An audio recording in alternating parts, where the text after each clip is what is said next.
All right, so this is a high pressure xenon bulb. I guess I've heard stories about this little bulb containing pressures as high as like 100 bar or some crazy insane amount of pressure. I doubt that, but when I was told how much pressure is inside that little bulb, I was in disbelief. I told him, I don't think you've got it figured out, but this guy who told me knows a lot of stuff. Ooh. I'm pretty sure this is putting off some dangerous UV rays. This thing right here is a job site stringer lamp. This thing is really cool. It's very well built. As you can see, it has cooling fins through the entire interior. So they definitely got their cooling game in order. I have a similar bulb to that. I posted a video of this bulb 6 years ago. This is a 100-watt LED bulb, and one of the stringers is burnt out on it. I'll turn it on in a minute, but I don't want to blind you just sitting here staring at light bulbs. That cost me like 89 bucks. It draws 100 watts of power, but it's said to be a 500-watt replacement because the LEDs are brighter than the 500 or the 100-watt incandescent bulbs. They also sent me this dock light. Don't pay attention to this garbage. I put that on there because apparently I'm blind, but this dock light is actually really well built. This thing could handle a direct hit from a forklift for sure. And I say that because when you see where it's meant to go, this is what the item looks like out of the box.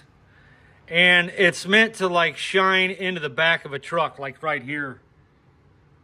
Like it swings out around the edge. It's marked down from 300 bucks, $200 light fixture, but dude, I can tell you what, this thing is built really sturdy. Like I said, I'm not just trying to sell you this thing, guys. Maybe it's not from China and I'm jumping the gun, but it is solid as a brick. You can see how thick that protective shielding material is there. I mean, I'll turn it on and shut up here, but where's the button? It's got a really nice button on there. And it's waterproof. It can take direct splash from rain. So if you're loading during the rain, but I wanted it for a spotlight for welding.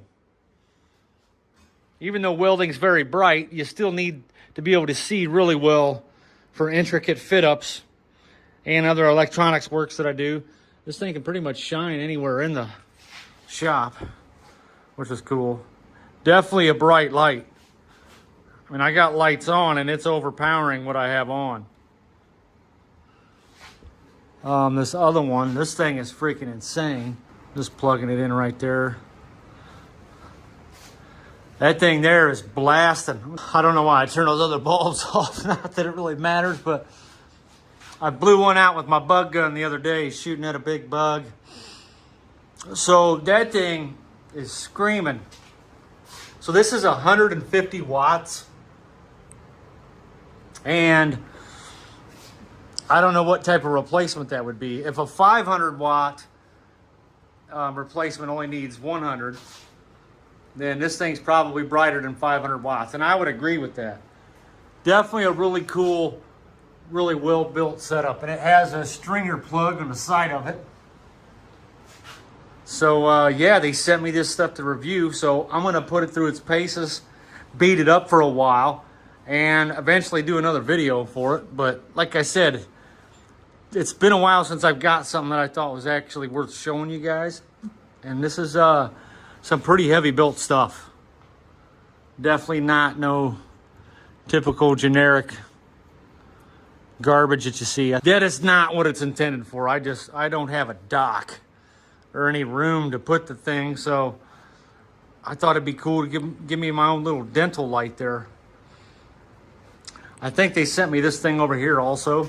I read an article in a magazine about this guy did a study on how much money is lost in industry because they don't have bright enough lights in their shops. True story. It was like a Reader's Digest. Okay. So there's that thing. And it's true. Like when you're doing important work, You need above average lighting. Like your average lighting, you can't freaking solder components together under candlelight. You'll burn stuff up. So this is this thing 6 years later. It cost me $89 6 years ago. So that's about 270 bucks for that light bulb right there. And this one here was 211. And I can't remember what they want for this. I think I have this one right. Yeah, I have this one right here. So that's a $100 bulb, which ain't too bad. I'm confused why the 100 watt costs more, but nonetheless, I'm gonna see if it burns up. We'll go from there. Definitely brighter than what I had, that's for sure. And this one here wasn't too bad either. This is their Bay light.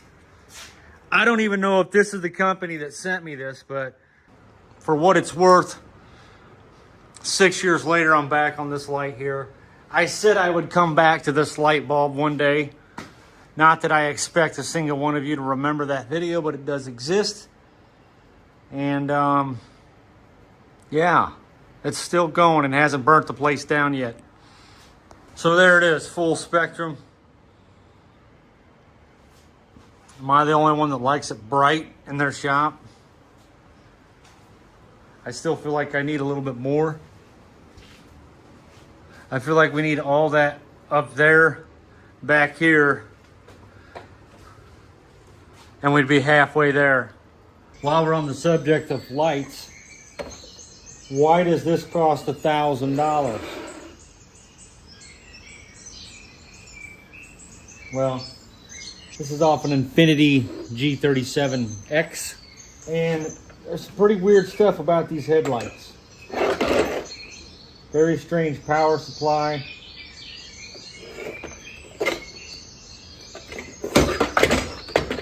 And I'm going to take it apart. Yeah.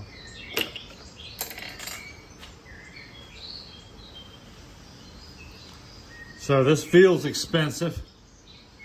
Pretty freaking heavy. It's probably potted and all that good stuff. I don't understand why it was connected that way. Oh, for a gasket. So really nice cable there. Pretty interesting optical properties. And it's breaking all over me. So that sucks. I don't want to clean that up, and the light inside of there is like in a cavity.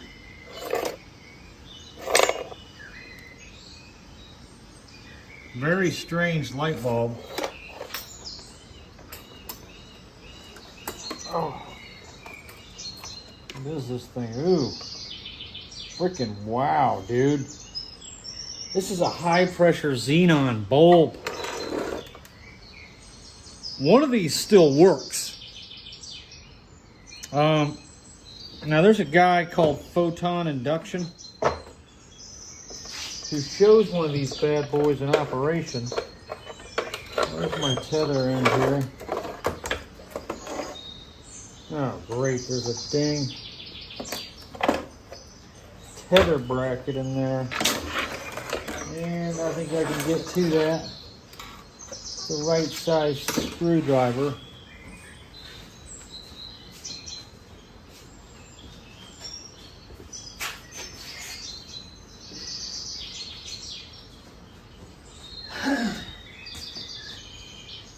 Alright, at this point, I feel I gotta hook the dang thing up. I don't know if that's the one that burned out or not, though. Really cool light, though. Is this thing through here or not? Yeah. So this is a really cool light. Oh, okay. I just got to get some 12 volt action going there.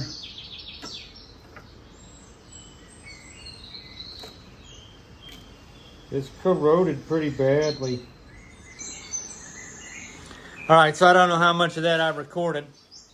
There was a short in the module, and black was negative.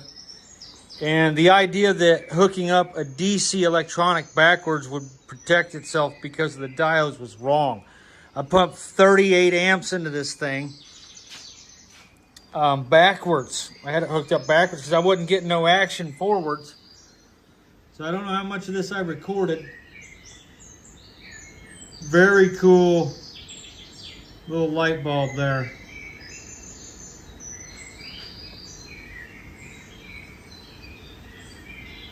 So that bulb that's encased inside of that glass, I guess, has like 100 bar of pressure in there or something like that. It's a very exotic light bulb.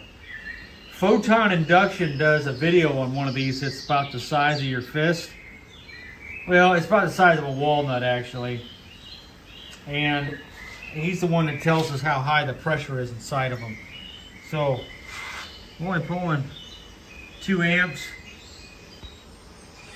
I don't know if I can touch it without getting lit up. It said 300 volts, short circuit voltage. Oh crap, don't touch that.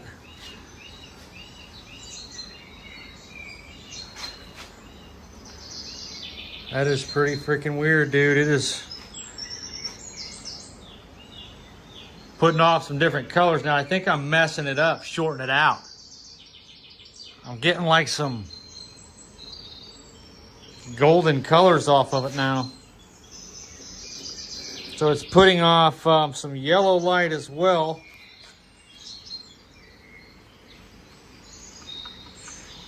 All right, there's nothing to look at here, really. We're done. So, I don't have time to look it up, but if anybody in the comment section knows, tell me if I'm way off or not. But I think this is a high pressure xenon bulb. Come off an Infinity G37. High pressure xenon, yeah. And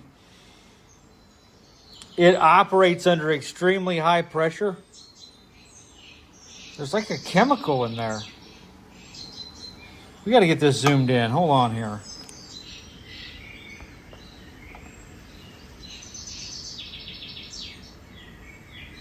I'm seeing like a chemical. Maybe that's just the getter. You see that? Some molten something. Maybe that's the xenon sample. I don't know. We are unable to observe the electrodes, but nonetheless, pretty interesting bulb.